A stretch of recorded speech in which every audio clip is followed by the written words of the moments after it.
Abad ke-16 menandai titik balik dalam sejarah maritim Asia Tenggara. Pada masa ini, wilayah yang dikenal sebagai Nusantara yang mencakup Kepulauan Indonesia menjadi pusat perhatian dunia karena kekayaan alamnya yang melimpah, terutama rempah-rempah yang sangat berharga seperti cengkeh, pala, dan lada. Rempah-rempah ini tidak hanya digunakan sebagai bumbu masakan, tetapi juga sebagai obat dan pengawet makanan, menjadikannya komoditas yang sangat dicari di pasar global. Kekuatan Eropa ingin mengendalikan perdagangan rempah-rempah yang menguntungkan, memulai perjalanan eksplorasi. Mereka berlayar melintasi lautan yang belum dipetakan, menghadapi bahaya yang tak terhitung jumlahnya, dari badai ganas hingga perompak yang kejam. Namun, motivasi mereka untuk menguasai perdagangan rempah-rempah mendorong mereka untuk terus maju, dan akhirnya mereka menemukan jalur laut yang menghubungkan Eropa dengan Asia Tenggara. Pada tahun 1511, Portugis yang dipimpin oleh Afonso de Albuquerque menaklukkan Malaka. Penaklukan ini bukanlah tugas yang mudah, itu melibatkan pertempuran sengit dan strategi militer yang cerdik. Malaka dengan lokasinya yang strategis di semenanjung Malaya menjadi kunci bagi Portugis untuk mengendalikan jalur perdagangan maritim di wilayah tersebut. Kota pelabuhan strategis di semenanjung Malaya ini berfungsi sebagai pusat utama perdagangan antara timur dan barat. Di sini, pedagang dari berbagai belahan dunia bertemu dan bertukar barang, budaya, dan ide. Malaka menjadi melting pot di mana peradaban bertemu dan pengaruhnya menyebar ke seluruh Nusantara. Kedatangan Portugis dengan kapal karak dan karavel mereka yang mengesankan, memperkenalkan teknik pembuatan kapal dan taktik perang laut baru ke wilayah tersebut. Kapal-kapal ini dengan desain yang lebih besar dan lebih kuat, memungkinkan Portugis untuk mendominasi lautan dan mengamankan rute perdagangan mereka dari ancaman musuh. Kapal-kapal ini, simbol kemajuan teknologi Eropa, berperan penting dalam membangun dominasi Portugis di Samudra Hindia. Dengan armada yang kuat, Portugis mampu mengendalikan perdagangan rempah-rempah dan memastikan aliran kekayaan yang stabil ke Eropa, mengubah peta ekonomi dunia. Namun, Portugis segera menghadapi kekuatan maritim yang tangguh yang sudah ada di wilayah tersebut.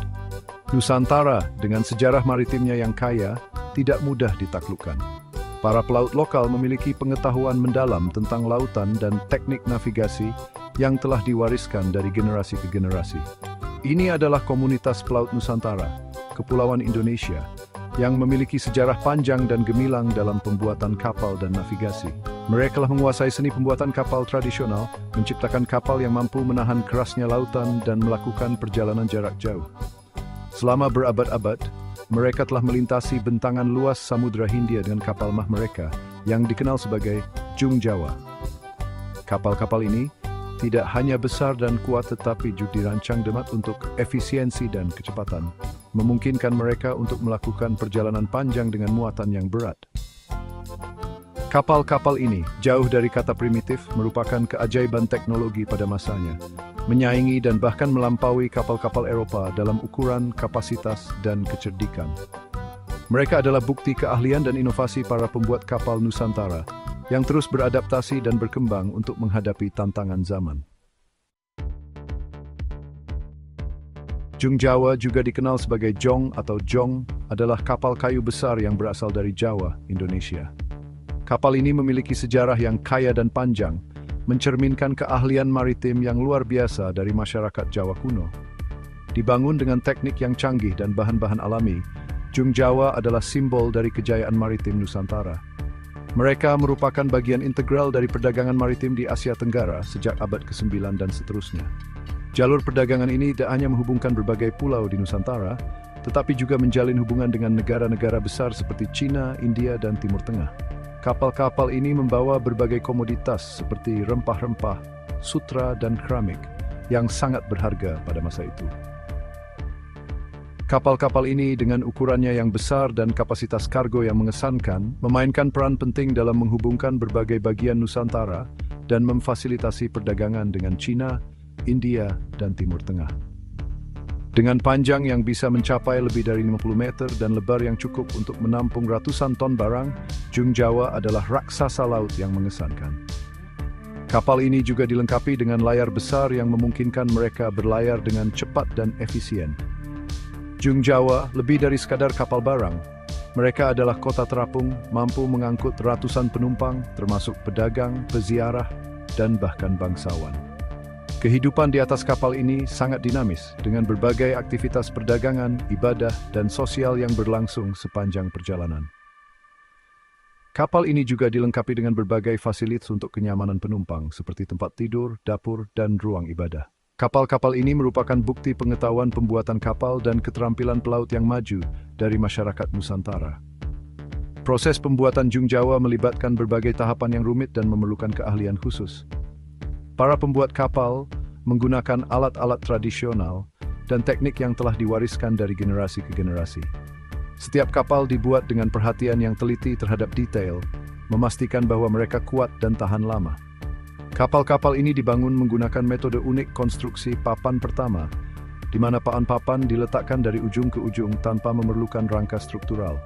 Metode ini memungkinkan kapal untuk lebih fleksibel dan mampu menahan tekanan dari ombak besar. Selain itu, teknik ini juga membuat kapal lebih ringan dan lebih mudah untuk diperbaiki jika terjadi kerusakan. Teknik ini dikombinasikan dengan penggunaan bahan organik seperti pasak bambu dan getah pohon sebagai dempul, menghasilkan kapal yang sangat kuat, fleksibel, dan tahan terhadap kondisi laut lepas yang keras. Bahan-bahan alami ini tidak hanya membuat kapal lebih ramah lingkungan, tetapi juga memberikan kekuatan tambahan yang diperlukan untuk perjalanan panjang di laut. Dengan semua keunggulan ini, cari di jom singgawari kita Inggris promising bunties, space dan tie, intim Petra. Kedatangan Portugis di Nusantara memberikan kesempatan unik untuk membandingkan dan membedakan tradisi pembuatan kapal Eropa dan Asia Tenggara. Nao Portugis sejenis karak dianggap sebagai keajaiban teknologi di Eropa. Kapal-kapal ini terkenal karena ukuran, kemampuan manuver, dan daya tembaknya. Mereka dipersenjatai dengan meriam dan dirancang untuk pelayaran jarak jauh melintasi Samudra Atlantik dan Hindia. Namun, jika dibandingkan dengan Jung Jawa, Nao kalah dalam beberapa aspek utama. Jung Jawa secara signifikan lebih besar, dengan beberapa catatan sejarah menunjukkan bahwa panjangnya bisa mencapai 100 meter atau lebih. Ini mengerdilkan bahkan karak Portugis terbesar, yang biasanya berukuran sekitar 50 meter. Perbedaan ukuran ini berarti kapasitas kargo yang jauh lebih unggul. Sebuah Jung Jawa dapat mengangkut kargo sebanyak beberapa nao Portugis sekaligus. Devoz sembulah siege made. Catatan sejarah dari sumber Eropa dan Asia memberikan wawasan berharga tentang skala dan pentingnya Jung Jawa. Kapal-kapal ini bukan hanya alat transportasi, tetapi juga simbol kekuatan maritim dan kemajuan teknologi pada masanya. Mereka memainkan peran penting dalam perdagangan internasional, menghubungkan berbagai budaya dan peradaban melalui jalur laut yang luas. Cendekiawan dan pengelana Maroko yang terkenal, Ibnu Battuta, dalam catatan perjalanannya di abad ke-14, menggambarkan pertemuan dengan Jung Jawa yang besar di Samudra Hindia. Dalam tulisannya, ia tidak hanya mencatat kapal yang mengesankan, tetapi juga teknologi canggih yang digunakan dalam pembuatannya. Ibnu Battuta terpesona oleh kemampuan navigasi dan keahlian para pelaut yang mampu mengarungi lautan luas dengan presisi yang luar biasa. Dia mengagumi ukurannya, menyatakan bahwa kapal itu membawa lebih dari 1.000 penumpang, termasuk pedagang, keluarga mereka, dan barang-barang mereka. Kapal ini tidak hanya berfungsi sebagai alat transportasi, tetapi juga sebagai komunitas terapung di mana kehidupan sehari-hari berlangsung. Para pedagang melakukan transaksi, keluarga menjalani kehidupan mereka, dan barang-barang berharga diperdagangkan di atas kapal yang megah ini. Demikian pula, penulis sejarah Portugis, meskipun awalnya skeptis, terpesona oleh ukuran dan kecanggihan Jung Jawa. Mereka mencatat bahwa kapal-kapal ini jauh lebih besar dan lebih maju dibandingkan dengan kapal-kapal Eropa pada masa itu. Para penjelajah Portugis yang pertama kali tiba di Asia Tenggara terkejut melihat kapal-kapal besar ini dan segera menyadari potensi besar yang dimiliki oleh armada maritim Jawa. Tomé Pires, seorang apoteker Portugis yang tinggal di Malaka pada awal abad ke-16, menulis secara ekstensif tentang perdagangan maritim di wilayah tersebut. Dalam catatannya, ia menggambarkan betapa pentingnya Jung Jawa dalam jaringan perdagangan yang menghubungkan Asia, Afrika, dan Eropa. Pires mencatat bahwa kapal-kapal ini tidak hanya mengangkut barang-barang dagangan, tetapi juga menyebarkan budaya dan pengetahuan di sepanjang rute perdagangan mereka. Dia mencatat bahwa Jung Jawa adalah kapal terbesar di dunia dan mampu mengangkut lada dan rempah-rempah lain yang cukup untuk memuat 6, 8, atau 10 kapal raja Portugis. Kapal-kapal ini menjadi tulang punggung perdagangan rempah-rempah yang sangat-sangat menguntungkan, membawa kekayaan besar ke pelabuhan-pelabuhan di Asia Tenggara dan sekitarnya. Dengan kapasitas angkut yang luar biasa, simbol kekuatan ekonomi dan maritim yang tak tertandingi pada masanya.